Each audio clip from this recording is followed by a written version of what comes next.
Hi, this video is mainly going to look at some of the history and research that goes into human sexuality.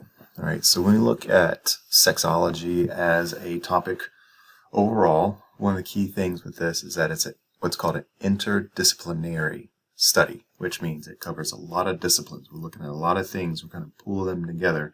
We're not just seeing it from one perspective. We want to see it from many different perspectives and kind of take all that information together to see what we can learn.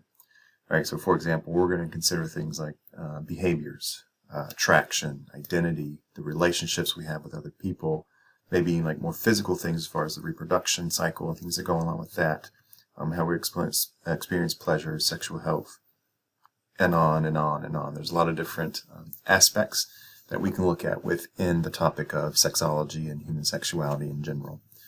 And so someone who studies in this area, they're going to do a lot of research, they're going to do some education, like we're doing here with the class. You might have other who are advocates for public health, or ones that are directly working with people in therapy, in clinical work.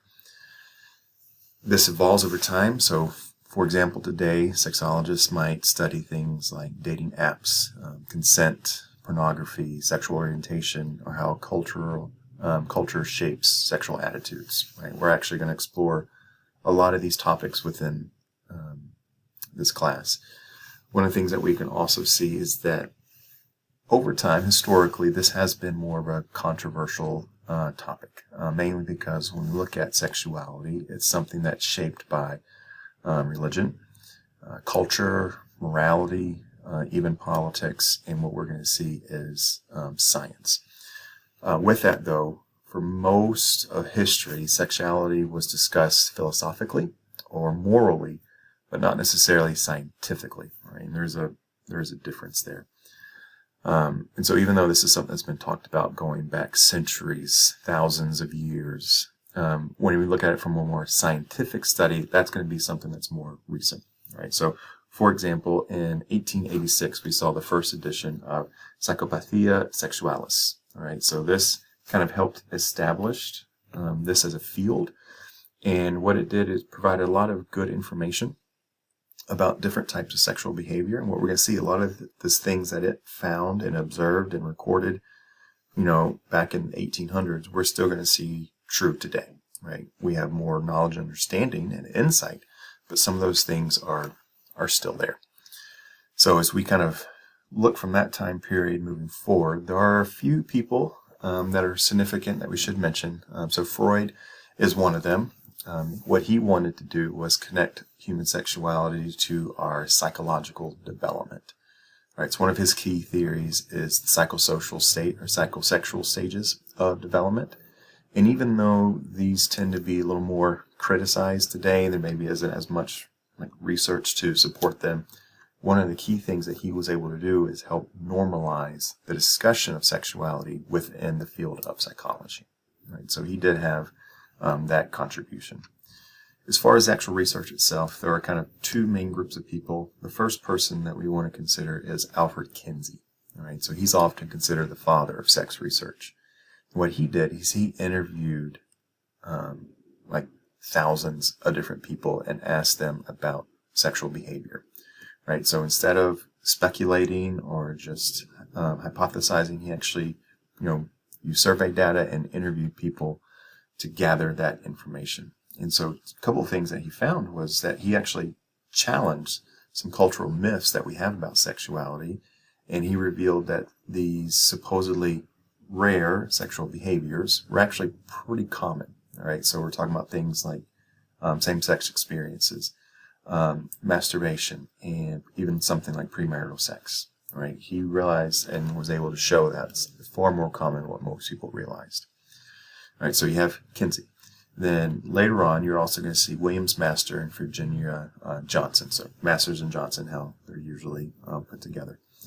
And so what they wanted to do was look at kind of what are some of the physiological responses that we're seeing. Right? So they actually had people come into the laboratory, and they were the ones who helped us identify the sexual response cycle. Right? So excitement, plateau, orgasm, and resolution. Right? That's a concept that we're going to see a little bit later on as well. And so the contribution they made is that they shifted sex research towards measurable biological data, right? We're getting objective information, not just what people are telling us, but we're seeing what's actually happening in the body, right? And so they also continue to help normalize the scientific study of sexual functioning. So before their work, there are a lot of assumptions about things like orgasms and sexual functioning, and they were more based on opinion rather than scientific observation. So they brought a lot of objective information, which was nice. So you fast forward to today, people who are involved in sex research, they're still going to do surveys and self-reports. They'll look at things like the physiological responses. They're going to do interviews with people. What we may also see is that they're going to do things like media content analysis. So they're going to look at the music we listen to, the books that we read, the TV shows and the movies that we watch, and what are some of the themes that we're seeing there? How are men and women being represented? How are things like masculinity or femininity, how are they changing over time and being represented? So it's pretty cool to kind of see some of those studies that are coming out there. With any research, we also have to consider the ethics involved with it. And so this is particularly important within sexology because these can be sensitive topics for many people.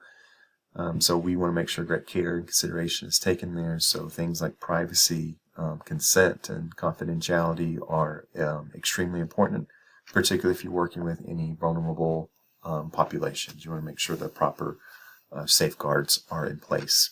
And so a lot of these themes are going to be explored, but some potential areas for current and future research we can look at, right, virtual reality and sexuality, AI robots and intimacy, the continued growth of online dating, gender diversity, pornography research, changing social norms, right?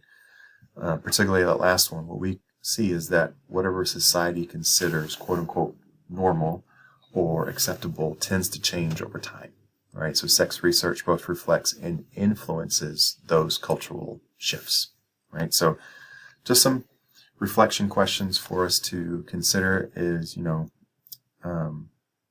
why has sexuality historically been difficult to study scientifically?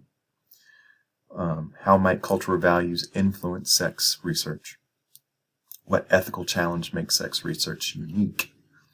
Which historical research had the greatest impact on modern understanding of sexuality? So in your opinion, as you kind of look at them, like who would you rank as being the most important?